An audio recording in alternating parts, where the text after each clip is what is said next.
पडद्यावर अभिनय करताना कधी कधी कलाकार स्वतःमध्ये बदल करतात, मात्र कधी कधी कलाकार इतका खरा अभिनय करतात की त्यांना खऱ्या आयुष्यातही त्या गोष्टीची सवय आहे का असं वाटू लागतं। असाच अभिनय अभिनेत्री तेजश्री प्रधान हिने विण दोघांतली तुटेना या मालिकेमध्ये केला आहे।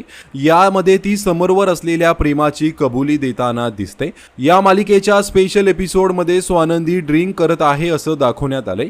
राजवाडेंच्या घरच्या पार्टीत स्वानंदी दारू पिते आणि समर तिला सांभाळतो तेव्हा ती मला समर राजवाडे हवे आहेत असं म्हणते। मात्र तेजश्री खऱ्या आयुष्यामध्ये ड्रिंक करते का याबाबत तिने आता स्वतः खुलासा केला आहे। तेजश्री म्हणाली, एक कलाकार म्हणून हा संपूर्ण सीन माझ्यासाठी खूपच आव्हानात्मक होता।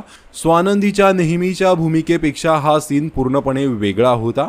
खऱ्या आयुष्यात मी ड्रिंक करत नाही, त्यामुळे मित्रमंडळींसोबत बाहेर गेल्यावर मी त्यांची ड्रायव्हर बनते। मुंबई पोलिसांची शिस्त अतिशय कडक आहे आणि एक जबाबदार नागरिक म्हणून आम्ही ती पाळतोच। अशा सीनसाठी माझे ड्रिंक करणारे मित्रच माझे इन्स्पिरेशन ठरतात। जेव्हा तुम्ही पार्टीत असूनही ड्रिंक करत नसाल तेव्हा तुम्हाला इतरांचं निरीक्षण करण्याची छान संधी मिळते। ते कसे बोलतात, कसे वागतात हे सर्व मला बारकाईने पाहता येतं। यापूर्वी एका मराठी चित्रपटात मी असा सीन केला होता ज्यासाठी मला त्या वर्षाचे सहाय्यक पुरस्कारही मिळाले होते, असे अभिनेत्री तेजश्री प्रधान म्हणाली। एकंदरीतच तेजश्री खऱ्या आयुष्यामध्ये ड्रिंक करत नाहीये हे तिने स्पष्ट सांगितलं आहे। तर अभिनेत्री तेजश्री प्रधान तुम्हाला आवडते का? कमेंट करून नक्कीच सांगा। धन्यवाद।